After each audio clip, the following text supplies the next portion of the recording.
Hello বন্ধুরা, শুভ দুপুর। সবাই কেমন আছো? আশা করি সবাই ভালো আছে। আর সবাই কেমন আছো কমেন্টে অবশ্যই জানিও। তো চলো, চলে এলাম আবার আজকে দুপুরে রান্নার রেসিপি নিয়ে। দেখো বন্ধুরা, এখানে আছে মোচার ঘন্ট। মোচা অনেক দিন পরই হলো মোচার ঘন্ট। তোমরা কে কে খেতে ভালোবাসো কমেন্টে জানিও। আমার তো দারুণ লাগে মোচা খেতে, তোমাদের দাদাভাইও খেতে খুব ভালোবাসে।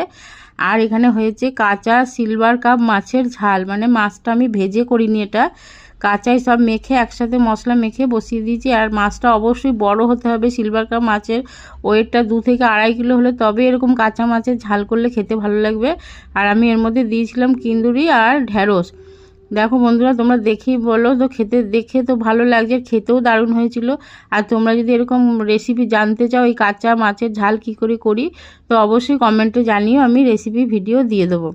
আর আছে সবজি ডাল, যে সবজি ডাল দিয়ে তরকারি, যেটা আগের দিনের করা ছিল, সেটাই আজকের দুপুরে মেনুতে ছিল।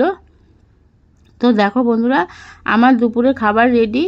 তো তোমরাও সবাই খেতে বসে পড়ো। আর যদি ভিডিওটা ভালো লাগে তো লাইক কমেন্ট শেয়ার করে অবশ্যই পাশে থেকো। যারা ফেসবুক থেকে দেখছো আমার পেজটা ফলো করে দিও। যারা আমার এখনও বন্ধু হওনি, বন্ধু হয়ে যাও। আর যারা ইউটিউব থেকে দেখছো তারা আমার চ্যানেলটা সাবস্ক্রাইব করে আমার পাশে থেকো। আমিও সবার পাশে থাকার সবসময় চেষ্টা করব। আর অনেক অনেক বন্ধুরা আছে যারা ফলো করে আনফলো করে দেয়, তাদের থেকে দূরে থেকো, তারা কিন্তু অ্যাক্টিভ বন্ধু নয়।